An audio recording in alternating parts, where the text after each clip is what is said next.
Many of you, of course, know Linda. She's been a resident here for 4+ years and has spoken to us in the past. But let me just very briefly run down her background. She's got a bachelor's degree from Beaver, now Arcadia, a PhD from Indiana University, also a certificate in modern Greek from Athens University, and taught in Athens at Myrsiades College. She retired, actually 2011, as a professor emeritus from Westchester University. Now, I can tell you, as a friend of Linda's, retired and Linda Myrsiades are a complete oxymoron. Linda continues her research and writing pretty much every day of the week. Now, I'd like to add a couple of personal notes in this introduction, because I had the privilege of getting to know Linda over the last 3-4 years. It's very interesting what Linda's done. She's not a lawyer, although she spent some time in a graduate program at Temple Law School. I am a lawyer, but I can tell you I have spent many an hour debating various legal concepts with Linda, and she more than holds her own, way more.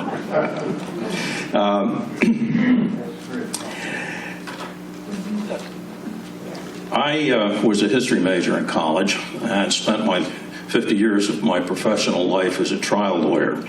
So Linda's approach has particularly resonated with me. She will use, as I think the written descriptions have indicated, use the vehicle, a rather focused vehicle of a trial, to examine history. What's going on in the country? What does a trial actually reflect about social mores, politics, and the whole raft of things that make up the rich fabric of history. I'd like to also interject a bit of current history. Take Linda's approach, look at what's in the news today and what the courts are doing. For example, reproductive rights, voting rights, police conduct, criminal justice, just to name a few. This is all playing out in our courts. It's all focused in the courts. But what is it really? It's what's going on in this country. And all you have to do really is pick up any newspaper, turn on any TV news show, and the debate focused on any of these topics is really what's going on in the country. Polls, voting, all of it. Now, with that rather more extended remarks than I'd intended, I'll invite you all to sit back, enjoy, learn. Linda.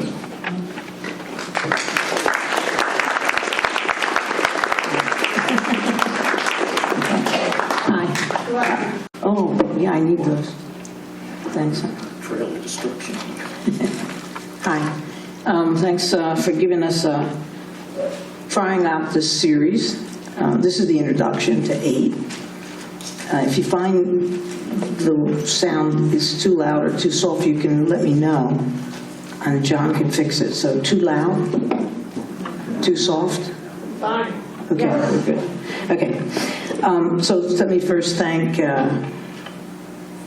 Fred, because he's very generous, and John Taylor, because he's been really super with his time and expertise, and Richard Newman is not here, and I consider the fixer, so he's the one who really set us all up, and I appreciate that.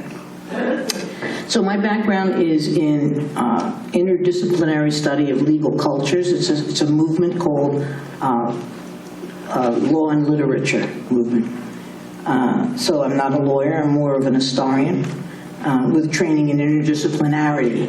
That means the interfaces of psychology, anthropology, law, history, and social studies. which means that, of course, you have to prepare in all those areas, which is not so much fun, but is well worth it. What it does is it tends to complicate the nature of a field. But on the other hand, it has terrific potential to illuminate as well.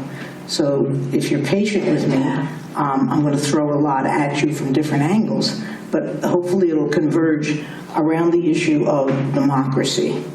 And that is, we are going to be looking at trials as a stress test, and as a stressor on society, and the place where social disputes come to rest and potentially to be resolved. In my work on the 18th century, largely the early republic, which goes from 1780 to 1830, I've concluded that trials are messy. They don't always deliver justice. Sometimes they don't even intend to deliver justice because they are the tools of the powerful. But we are a rule of law. Keep in mind that we are a rule of law and not men, but a rule of law ruled by men. So it's bound to be an oxymoronic kind of situation. We live with it, do the best we can. So what I'm going to try to do is to introduce the 7 trials that we're going to go through, but we purposely prepared, oh, this is the wrong, there's a handout, anyway, most of you got it, which gives you the 8 sessions, introduction and 7 trials, and potentially, if I don't cover every trial, which I don't really intend to because then it would be kind of redundant, but I will try to cover the issues that the trials are going to raise, and give you a sense of the history and a background for the period, so that when we start the series, you'll feel a little bit embedded in the period. In line with that, I have 33 slides. Our first test. Does it work? Still work? Okay. No, don't put the slides up yet, John. I'm going to talk some more. Thank you, Bill. As we go through the slides, they won't come to a point. They will just give you a wash, a backwash. And they will give you highlights so that you can get a sense of the period. I've tried to organize them in line with the trials, but in some cases there are more slides for one trial and no slides for one trial. So we're stuck with that.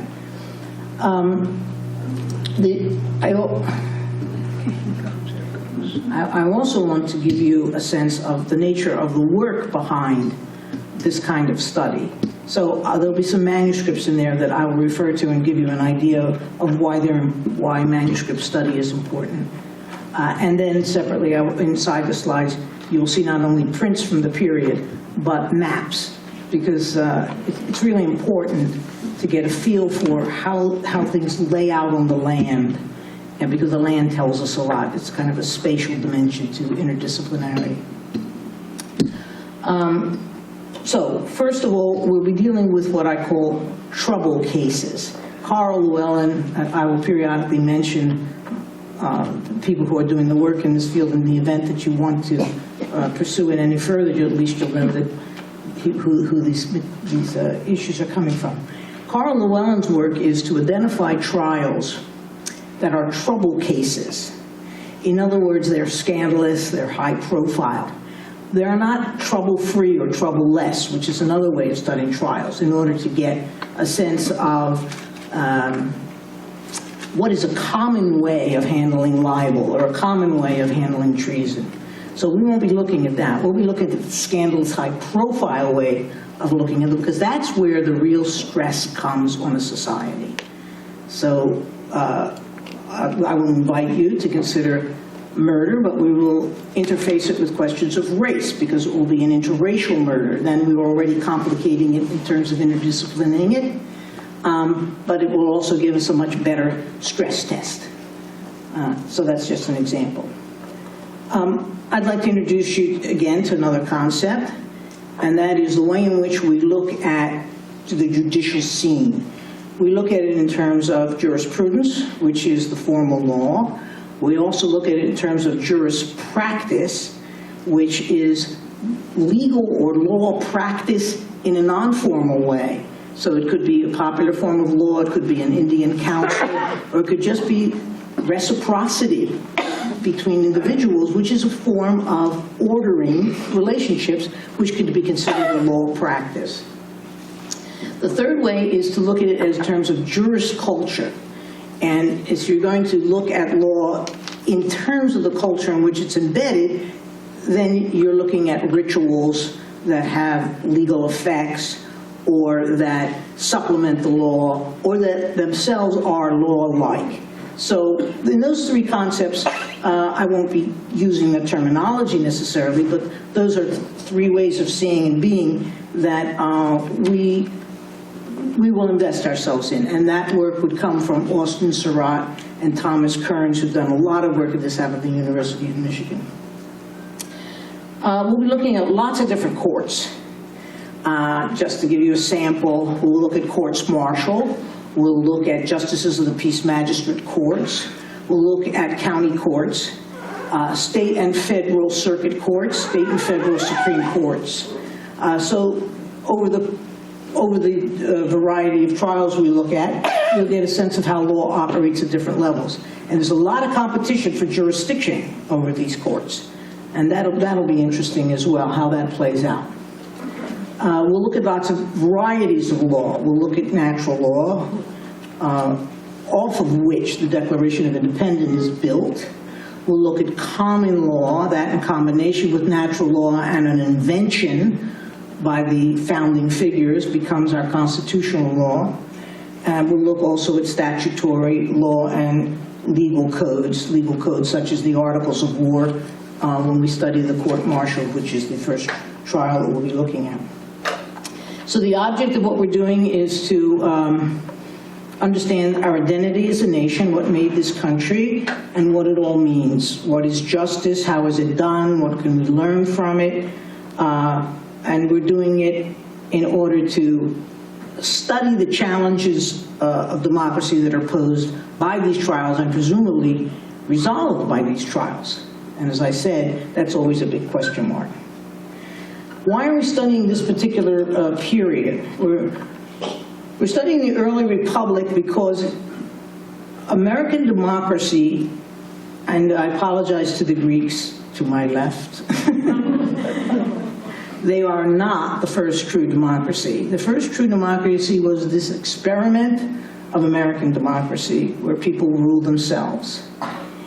And over a period of our history, there are a number of what we call critical junctures, of which the early republic is one, in particular the 1790s, where we will decide whether or not there is an existential threat to democracy or not. Whether this new experiment will survive or no will be determined throughout these 7 trials, because the early republic was the true test for democracy in its initiating stages in this country. But we have had other critical junctures. We are now in one of the 5 critical junctures. And it's not me who's saying that, but if I referred you to Robert Lieberman or the work of Giovanni Capoccia or Sonia Mittal, these are the people who are now studying Will Democracy Die in Our Time. And their starting point, as it turns out, is the 1790s, which was the initial critical juncture. A critical juncture that tests a number of different issues, which I listed somewhere and have lost my list. But we shall hit on them as we go along. We are, for example, in the 1790s, we are in the middle of a series of yellow fever epidemics. So we're in the middle of a pandemic. This is the development of partisan parties and extreme partisanship. You'll see the parallels as I go through the list, right? Political violence was a given. I mean, we went through, from 1786 until 1799, we had 3 major tests through rebellions of allegiance to this new country. Shays Rebellion in Massachusetts, 1786, Whiskey Rebellion, 1795 in Western Pennsylvania, 1799, right near here, Fry's Rebellion. And they were all treasonous rebellions. In fact, in the Whiskey Rebellion in 1795, for the first and possibly only time in this country, a president marched at the head of troops against his own people. So when we get to that case, you can look at that issue and how the people responded to that. So every period experiences, every period in our democracy experiences tests, and there are threats that inhere within the nature of democracy itself that will determine whether or not we endure. It is the nature of democracy. These threats are embedded. They will not go away. They're not, it's just in the nature of the animal. It's how we deal with it, how we experience it, how we resolve it, and what kind of compromises we make with regard to democratic values as we attempt to resolve them. And again, they're only partial resolutions, right? It's as I suggested, it's messy, and it's not always just. So that's what we'll be doing. We'll be, as we're doing this, we will be looking at Pennsylvania. And I have to justify that because my editors have challenged me on that, and I've had to defend myself, and I think it's a decent defense. First of all, when we had the rebellions, George Washington himself said that Pennsylvania is the place where we should test this, have an experiment in Pennsylvania to test whether rebellions will or will not succeed against this new nation.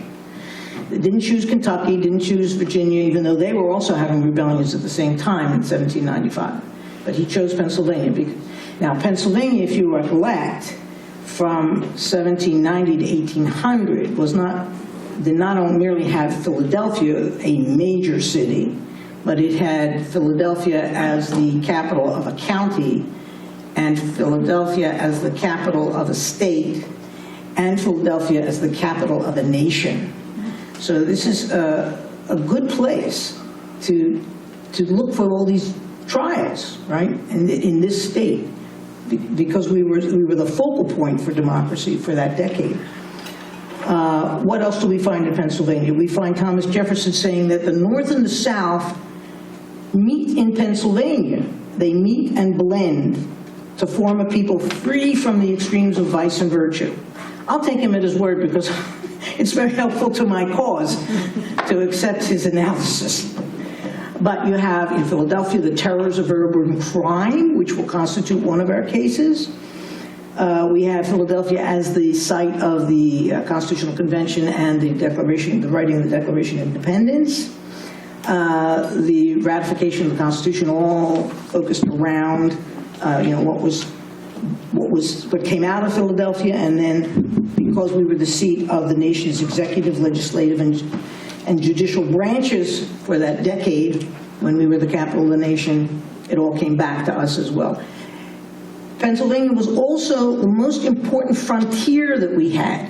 So all the Indian wars of significance and all the Indian treaties of importance initially occurred in the 18th century in Pennsylvania. So I won't go any deeper than that, but it is to our benefit to use Pennsylvania as a model. Now, does it share with the rest of the early republic sufficiently? Do they have enough values in common that it's legitimate for us to do this? Well, we know that the North and the South differed economically. The one was a manufacturing haven and the other was based in a kind of plantation culture. So no, we're not going to get that commonality. But remember that when we all got together and decided in common, despite our differences, to revolt against the power of the British Empire, we found something in common that was significant, right? So there again, we have a case to make, that we can use Pennsylvania to stand for the early republic, to stand for the other colonies, and to get a good test for democracy. Okay, whether I made my case or not, I tried. Got to give me credit for that. All right. So my contention is that the trials will be broken into two parts. One part will be what happened in the West. So we're going to do an Indian trial, which will be the end result of Indian wars. We will do a land speculators scandal, which involved George Washington. It's George Washington v. James Scott. Naturally, he won the case. The case was 1786, which was only 3 years after the Treaty of Paris, which resolved the American Revolution. So he was a figure of some consequence. And one of the slides, I will explain what kind of consequence as a figure, how consequential he was as a figure through that slide. The second part, well, I didn't speak about the courts-martial, but I wanted us to see the first legal court system that we had in this country was during the Revolution, and it was courts-martial, because the regular courts, the county courts, which did most of the business of the common people, were at risk. That is, a lot of them closed. They were split because some of them were loyalists and some of them were revolutionaries. So they were rather dysfunctional. But the court of importance that got us through this period of the Revolution were courts-martial. And they borrowed from the civil and criminal law that was common to the colonies, so that we get some sense of the relationship there as well. And in that case, George Washington also figures. He was the commander-in-chief during the wars, and he had a personal investment in ensuring that courts-martial delivered not justice, not law, not order, discipline. That's kind of interesting for our court. And we'll look at that as an issue as well. So he gets invested and involved in these court-martials. We also see him in this land case because he is the plaintiff, trying to evict settlers who have taken over land of his. He had 44,000 acres of land. He was the second largest landholder in America by the end of the Revolution. He had a vested interest in the West. So when he leads troops in the Whiskey Rebellion West, there's a question. You know, is it a question of ambition? Is it because remember, he's a new president. He's going to, it's the next to the last year of his presidency when he does that. But is this because of his legacy, that he wants to make sure there's no rebellion? Is he protecting his own Western property because he's about to retire? There are questions here. So that's going to be a stress test for Mr. Washington.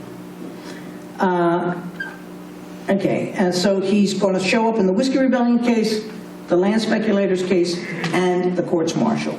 In a way you can say, well, what is this? The story of George Washington? He's unavoidable in the early republic, you know, up to the third time that he tries to retire, because he kept trying to retire. 1796, he finally retired. So then we move east, and we start to look at the issues, because the East and the West, it was not the North and the South that differed as much as the East and the West in this period. That's kind of interesting, too. So we fight the French and Indian War in 1754 in the West. The West breaks off from the East during the Revolution, and they cut a deal that they won't rebel during the Revolution so that you can win the Revolution and not have to face two fronts. The West is very interesting, right? But we finally and ultimately have to go back east at some point, because that's going to be the seat of government. So when we come east, we're going to look at the litigiousness of the late 1790s in the libel case. And it's going to involve two very important figures, Benjamin Rush, who was the first, and the primus inter pares. He was the first among equals among physicians in the country. And George Washington's going to show up again because he's going to die at the hands of Rush's student. And Rush's student is going to use Rush's famous medical practice that he claims he invented, called heroic bleeding, whereby you can bleed a poor person of more blood than is actually in their body over a period of 4 days, and that would cure them of yellow fever. He was responsible for more deaths than the mosquito. And he won his trial, but because George Washington died of his practice, his medical practice, on the very day the verdict was delivered, his career was destroyed. It's kind of interesting. Well, we'll look at that as an issue. In the East, we now will go from the libel trial to an urban crime trial, which was interracial, and then we'll go to a fugitive slave case in 1821, where we can look at issues of abolition and so on. So I'm going to just start to introduce, we won't get to the slides just yet, but I want to just start to introduce the slides because I think the slides are a good way to give you some background to what's upcoming.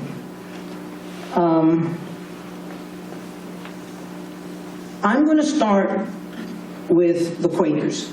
Now, the Quakers clearly are not players in the early republic. You know, with the Revolution, the Quakers are out of power. But they were really, in many ways, not dispositive as a force from about 1768 on. There's some debate about that. I'm sure the Quakers might not agree with that historical assessment, but let's say for the purposes of argument that we use that as a kind of a marker. So, but I think it's important to start with them because they demonstrate for us three ways in which the Indians were dealt with. Now, terminology. I can refer to them as the indigenous people. Historians come up with this problem all the time. Native Americans, Indo-Americans, or Indians. And the latest book by Woody Holton, who has a big reputation in this time period, basically he said, I'm going to use them all. Because so-and-so uses one, and this one uses, and I'm tired of this discussion. So I beg your tolerance, and I'm going to use Indians, because it's allowed. It's not, maybe it's not preferred by some groups, but it's preferred by others. So there are three ways you can deal with Indians. William Penn comes and he treats them diplomatically.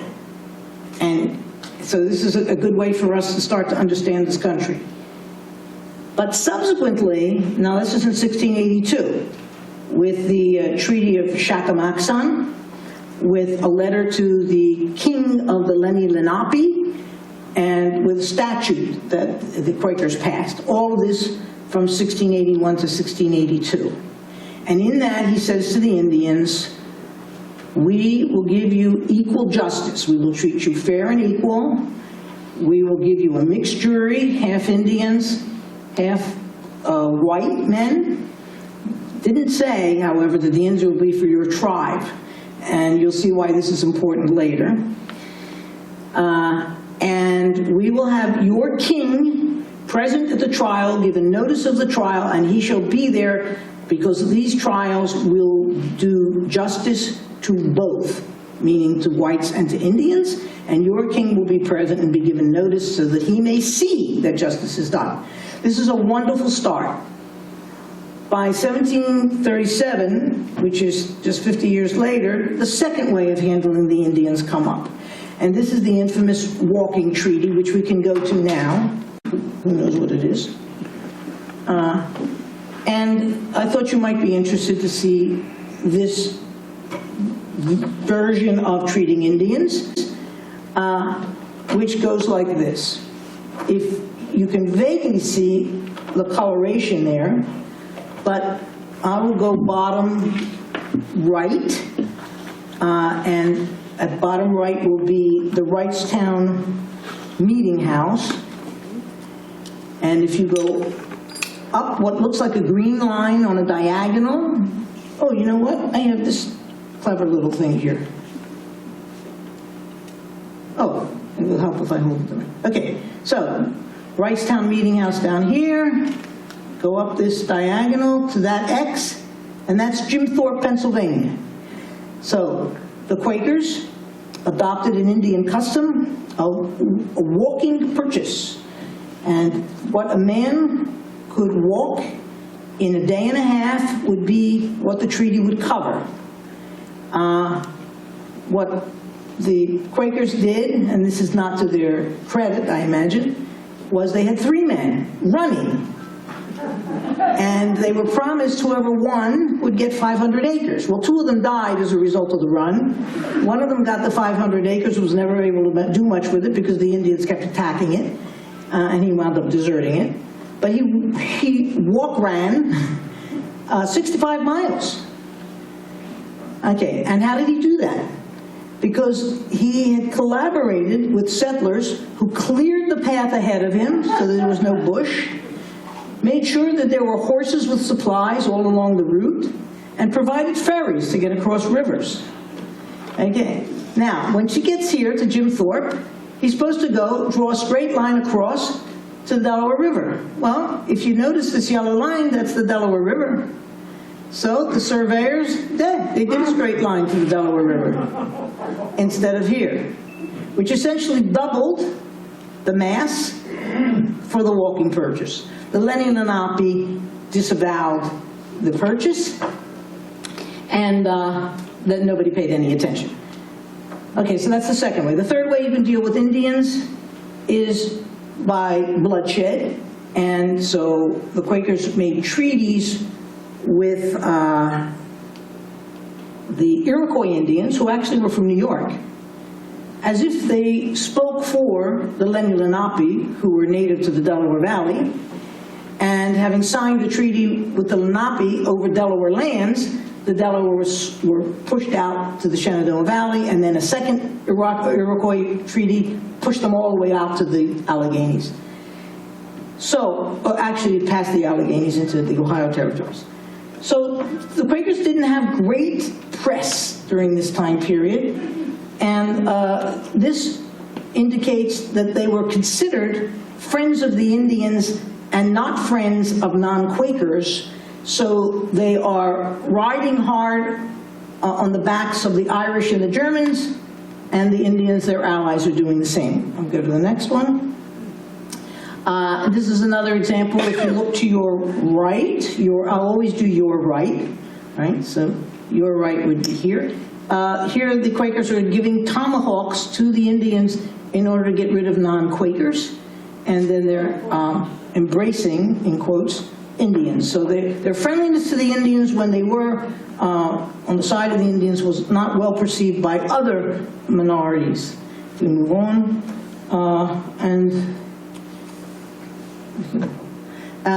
but they were not the only ones who were disliked. Everybody was disliked, trust me, in these prints. Here we have the British, and the British were also allied with the Indians against the Americans in this case. These slides that you'll see of the British are from 1778 to 1780, and they are scalping Americans and passing that off to the Indians.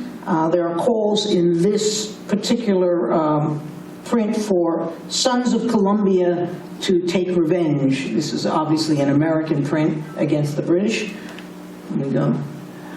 Here is another example of the Indians, and up above you'll see them murdering children, hacking to death women, and the men are roasted on spits and eaten. And here's another one of the British in 1780 during the war, where they're actually sharing as cannibals a meal of Americans. Okay. We are now at this is the only slide I have that relates directly to the Mamaktaka trial that we will be studying as our second trial. And this is designed to give you an idea of what the site was for that murder. This is the Allegheny River. This is the Monongahela. This is Fort Pitt here. And at the foot of Fort Pitt was a small island called Kilbuck Island, which is where Indians who were either allied with Christians or who were escaping massacres by settlers would find refuge. And this is where the murder by one Indian, Mamaktaka, of 3 traders who, in a drunken fight where he murdered them, and then we had a trial that brought up lots of issues about the Indians around that. When I hold my finger up, that's our signal for John and I, so I don't have to keep saying slide. Is that, I get, okay. This is, now we start with just a series of maps. This map gives us the walking purchase, which actually, I don't think that's a true version of it, but it did cover Bucks, Delaware, and Montgomery counties, so it was quite a big thing. And here, this line here covering the Albany Purchase and the 1754 was one of the first Iroquois treaty, presuming to represent the Lenape. In other words, one band of Indians is selling another band of Indians land. And then this is the second one, 1768, which is the first Fort Stanwic's new purchase, which pushed them out to the Alleghenies. And then remember that the war of 1783 is ended with the Treaty of Paris, and so in 1784 we get the last purchase, which gives us the boundaries of Pennsylvania and pushes the Delaware, now Delaware Indians, because they were renamed the Delaware because they originated in the Delaware Valley, but they were still the Lenni Lenape, pushes them out into the Ohio territories over here. So within a short period of less than 50 years, the Lenni Lenape were evacuated from the state. If we go to this gives you another idea of the kind of pressures on land that were so critical. Pennsylvania was claimed by Connecticut, and there was actually a war in 1782 with Connecticut over that land, which Pennsylvania won. It was claimed down here by Virginia, and that wasn't resolved until 1780. And then it was claimed here by Maryland, which wasn't resolved until 1784, the Mason-Dixon line. It says here that it was surveyed at this time, 1767, but it was not really truly resolved until much later. And this is another way of seeing how land was impacted. Land companies would set up their own states. It was called Westphalia, and you can see there's a piece of Pennsylvania here, and then it goes into West Virginia and Virginia, and settlers wanted to apply to have that accepted as a state, and famously, he would be a future Pennsylvania Supreme Court Justice, Hugh Henry Brackenridge, became a member for 1 year of the Pennsylvania legislature, and he passed a bill, got a bill passed that said it would be treason for West Sylvania to be accepted as another state, so that was taken off the map. This is a very interesting slide. This is the land that Washington claimed. This is what he had bought up early in his career, so that by the time we get to his case in 1786, this piece where the very tip of this triangle of his holdings, Miller's Run, that will become the site in western Pennsylvania, Westmoreland County at that time, now Allegheny County, where he will throw settlers off of land that he never, ever inhabited. And these settlers had worked it for something like 12 to 15 years and improved on it.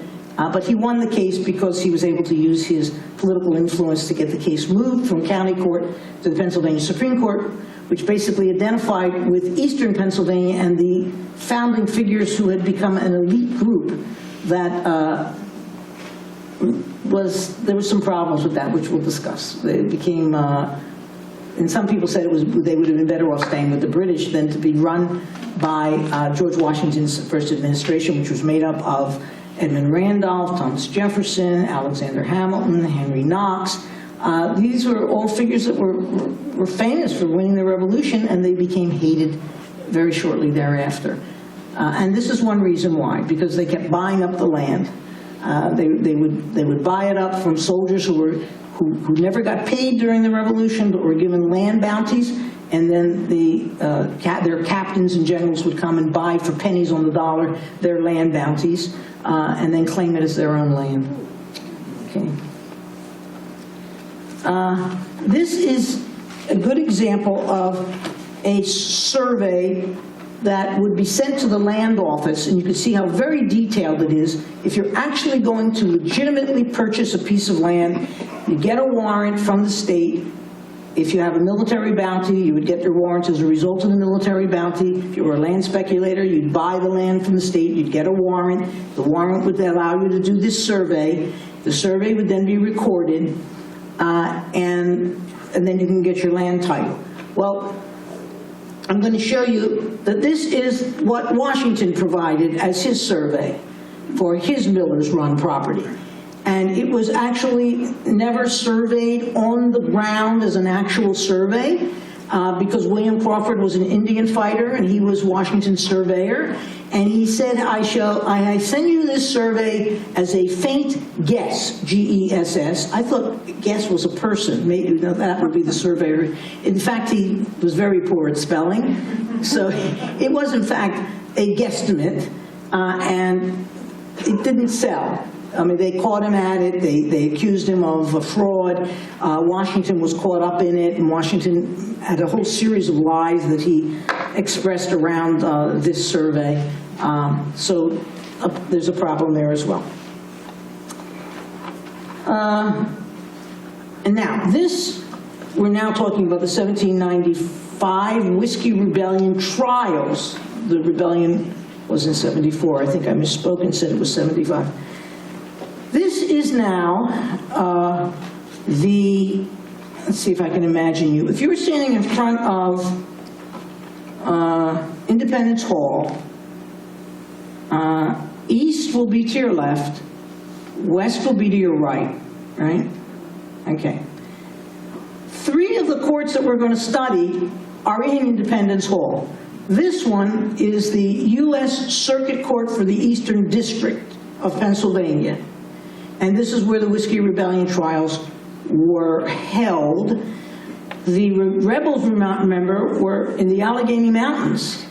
And they were marched across march, mind you, many of them in bare feet, across those mountains in November, all the way to Philadelphia for trial here.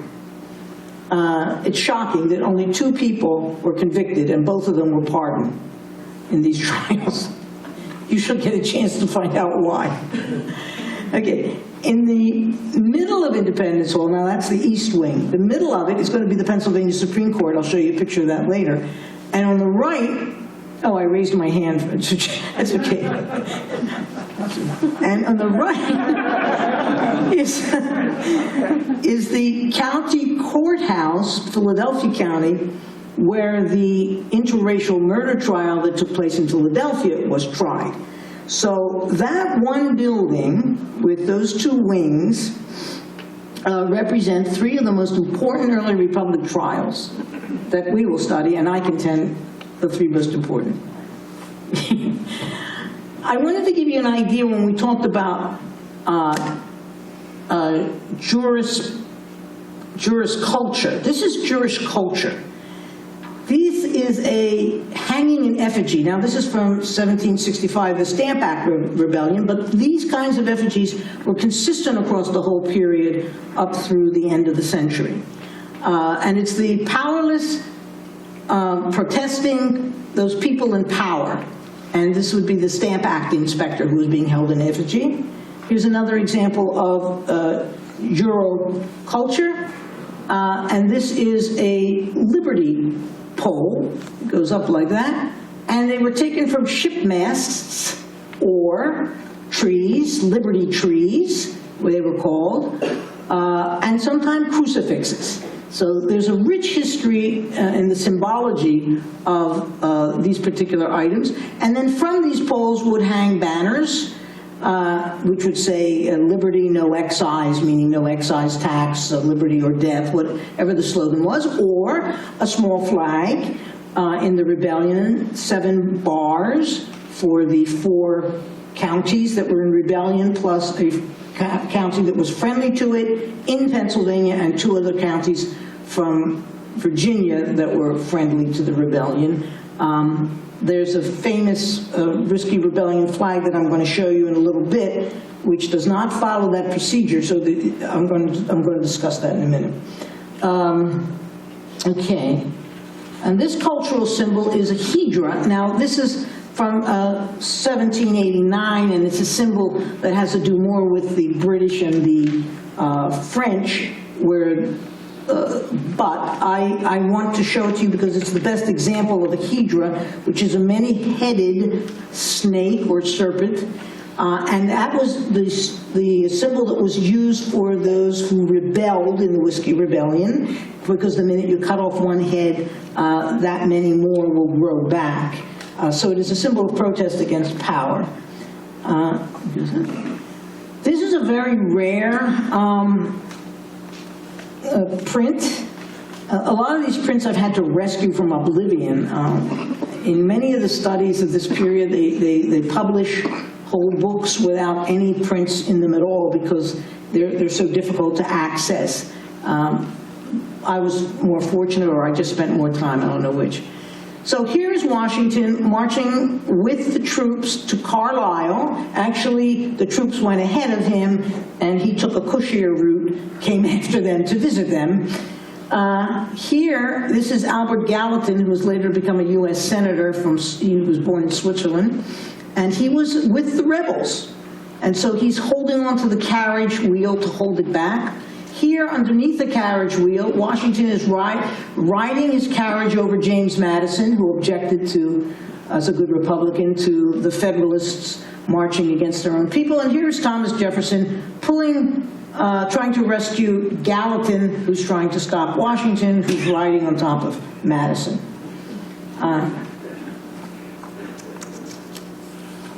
This is a very well-known example of the hagiography that surrounded George Washington, and I said we would get to this. He has been pictured as father of the country, the patriot king, Cincinnatus, the great general who retired after the war, a Roman general, and refused to take accolades because that's what Washington presumed to do after the Revolutionary War. He's also in the garb of a Roman emperor. He has at his feet Ares, the god Ares of war. So these are the laws. The laws command war. And at the feet of Ares is a lion, just the head. So the law, order, supersedes power, war. Up here is the Annunciating Angel, who's announcing the eagle of democracy. And if you follow, let's see now. If you follow this arm, that arm, it leads you to the shining hill on the shining city on the hill, which is supposed to stand for democracy. And he, Washington, is in control by way of the law of religion, army, and government. That's the way this thing is read. I think it's interesting here to note that when he was being made president, elected president, John Adams wanted his title to be His Most Benign Highness. George Washington preferred His High Mightiness.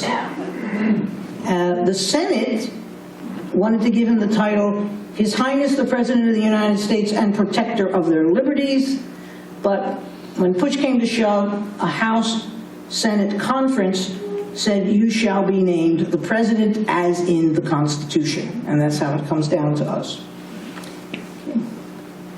This is I'm going to check time, 4:18, okay.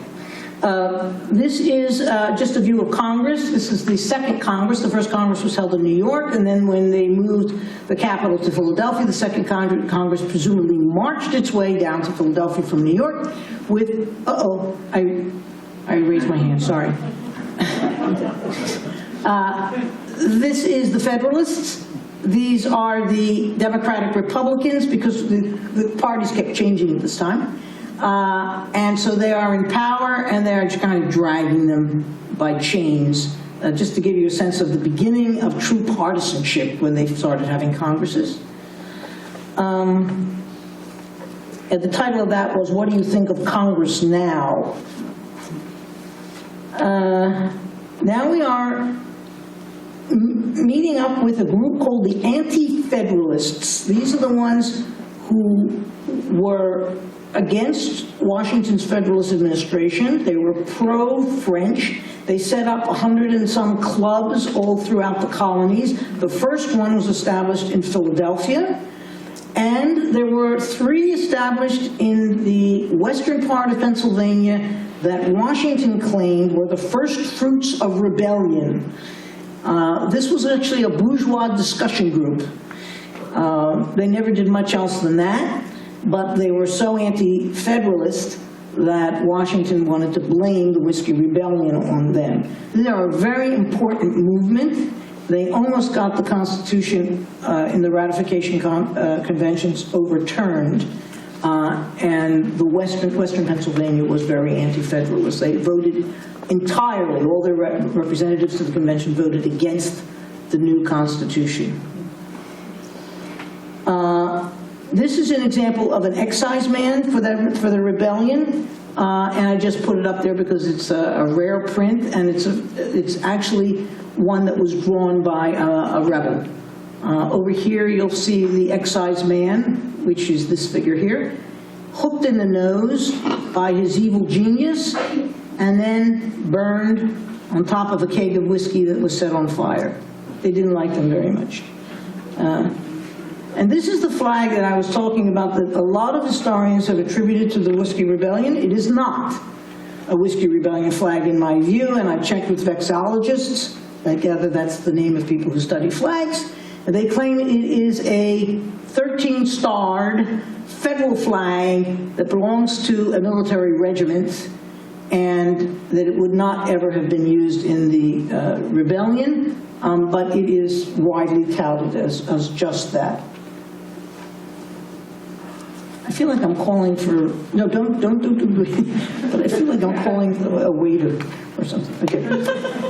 I know the lawyers in this room, and I'm not going to ask how many there are because you're going to kill me. But this is the way you had been looked at in 1786. And it says the language around it, which you can't read, says, executed by rapacity, designed by necessity. No voice so sweet as lawyers in his bar gown, until with subtle cobweb cheats thou art catched in knotted law like nets. And you can see that his skirt is made of nets, right? And the law, habeas corpus and certiorari are tagged on his body parts. I don't know what that says, something. So sorry about that, but maybe you weren't liked for an awful long time. I wanted to give you an idea of what it's like to do this kind of work. So not only do you have to rescue prints and your documents for veracity and reliability, but you have to discover them first. So this is a report from General Knox about the court-martial. Why is it important that I was able to recover this, rescue it from oblivion? Because there is no report of the actual court-martial that we're going to study. I had to reconstruct it from letters and from fragments. And this particular letter, which was the report that was made by the court-martial back to Washington on why we need to reform the court-martial system because of this trial, that has been lost to history, has never been studied. And so this is the original manuscript to that effect, which then, of course, you have to transcribe by hand because I mean, you're fortunate to have it anyway, but certainly they're not going to give it to you transcribed. So that was a discovery on my part. Next one. And this is the big discovery of all. This is an original page from the only legal brief that George Washington ever wrote, and it was for the trial that we will be studying. The rest of the manuscript has been disappeared, probably stolen. Just finding that one page and then going back using all kinds. We had a coalition of 15 libraries working with the head librarian from my university to search out this original manuscript, and we never came up with anything more than this one page, but we did find 3 transcriptions, 2 of which were corrupted, 1 of which we could rely on, and so I did rescue the transcription, although I could only locate the 1 page of the actual manuscript. This now is, again, an interesting document. In 3 different places, in 3 different libraries, none of which you would think would hold anything. One was a college library, another was a family library. The original bench notes for the Supreme Court justice who tried the Whiskey Rebels. I found 36 manuscript pages that had never been studied. This is one of them. And why this is interesting is you'll see here his annotations in the margins of the manuscript and his underlinings. No page other than this is so underlined. They are periodically underlined.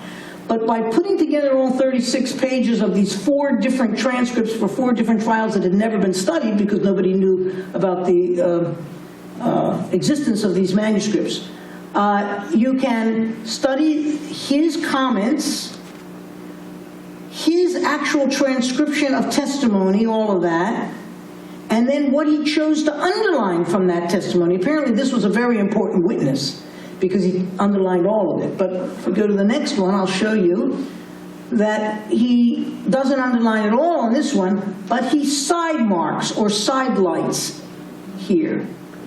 And so there are 3 different ways you can discover. So you take all of the places that he sidelights and you put them in one category, all those he underlines, and then all of those where there are marginal notes, and then there are places where there are marginal notes with sidelining or with underlining, and then there are cases where he will put a X mark, which is like an asterisk, which will even give more weight to that. And by balancing out all these categories of annotations, you can really get a sense of how that judge really felt about the trials. And what's important is there is only one trial that was taken down in law reports by a court reporter and published in no, it had to be 18-something, anyway. And that one does not have any testimony by anybody, any of the rebels or any of the plaintiffs. And the only place you're going to get it is going to be in this manuscript. So that's of value. And this is just an example of another document that was included inside the other documents, which presented itself as bench notes by that particular Supreme Court justice. If you were to test this handwriting and the format, as you can see, there's no blank margin where you can make notes. There's no underlining, there's no sidelining, there are no margin notes. This is not by the justice if you compare the handwriting and so on, but you have to do all that work to make that kind of discovery. This was probably done by a clerk who they used to work with the justices, and they would make their own version of the testimony and then sell it to a newspaper. So it's the closest I could get to this, how should we say this, devalidating this particular document. Okay, next. Okay, now we're up to the Rush v. Cobbett libel trial, which took place during the yellow fever epidemic, and I just give you this as an extremely rare print from the College of Physicians of Philadelphia, where we have somebody dying at Callow Hill in Philadelphia, and on his bed, all the doctors are fighting around him, and instead of treating him, they decided to put him in quarantine. Sounds familiar to our period. Yes. Now, I call this test, I want to keep time for you guys. Okay, I'm going to go quickly through these so I get right to the right timing here. Sangrado was a Spanish physician who bled people. So this was the image and the terminology that was used for Benjamin Rush. They called him a sangrado. They called the defendant in that case, the journalist William Cobbett, the porcupine, because he ran Porcupine's Gazette, and he was a real gadfly. He used to prick and sting, and there's all kinds of language in this here, you can see, that once translated gives you a good idea of how the press regarded Cobbett as a defendant. And this is the Pennsylvania Supreme Court in the Independence Hall building that I talked to you about, and this is where the libel trial of Rush v. Cobbett was tried. And this is the death of George Washington at the hands of Dr. Dick, and that is a rare print as well. So, and finally, this is the last slide. This is for the next to last trial, which is the interracial murder in the city of Philadelphia. And I found this interesting because, first of all, it gives us the dimensions of the city at this time, 1787, which was the date of the U.S. Constitution. Our trial will be in 1808. The city doesn't change that much, but you can see that this is Market Street, and this would be South Street, and the city from the docks only goes up to about 6th Street, and Pennsylvania Hospital will be over here in the black. Southwark will be down the bottom here, which would be South Philadelphia, and up here would be Northern Liberties, which is now North Philadelphia. Just for your interest, because I will not show this again probably, it starts, oh wow, hold on, I gotta put my glasses on. Wrong glasses. Hold on a minute. I'm going to show you the route that the killers took, because it took me a really long time to figure out their route, so you're going to have to listen to it. It starts here. Gee, I can't see them. Oh, I know, I have it here in front of me. All right, so it starts at the bottom on 5th Street. So you can see better than me. Is this 5th or 6th?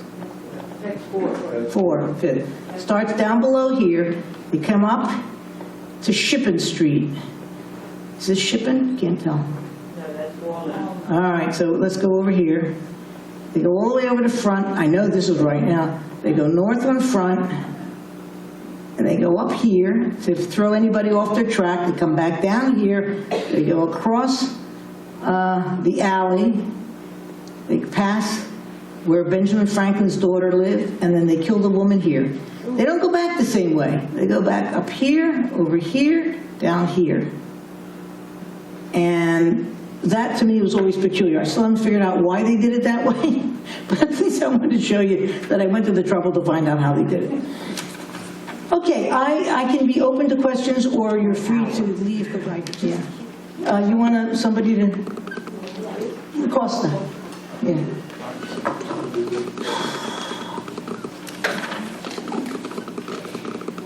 The business about the land was fascinating, and I couldn't marry what you were saying with William Penn's land grants. How does that, I mean, if William Penn had this grant, which was a huge area, as I understood it, how did that come into all this land later? Well, because the king gave it to him. Yeah. And he had it, when he came, he decided that he would get it from the Indians. I mean, that was his religious commitment.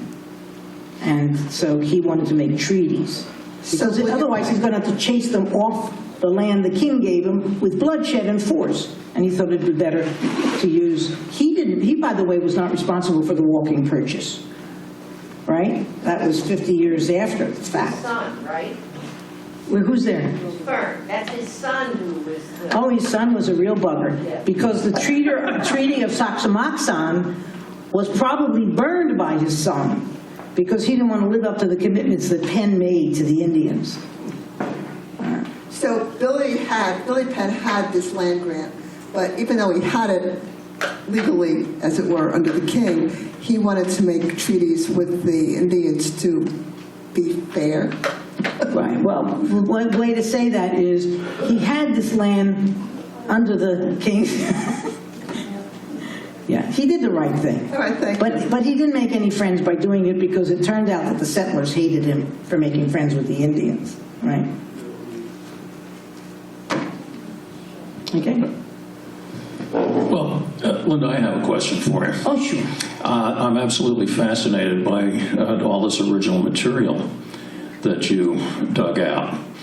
But the connection I can't quite make is, how did you come upon it? I mean, how did you find out that these things might be around, and then how did you actually go find them? Yeah. You work in a lot of libraries, a lot of archives. Costa was a big help. He's right there. Because we would go to, remember that the Pennsylvania Historical Society and the Library Company, which were the two original libraries for the 18th century and for this country, they're right here in Philadelphia.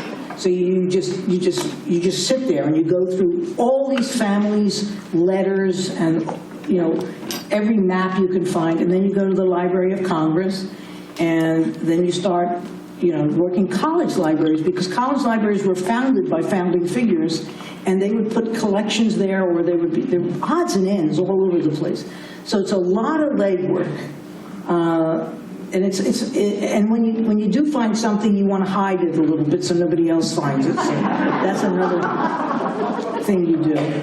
That's more than we need to know about how the sausage is made, I think.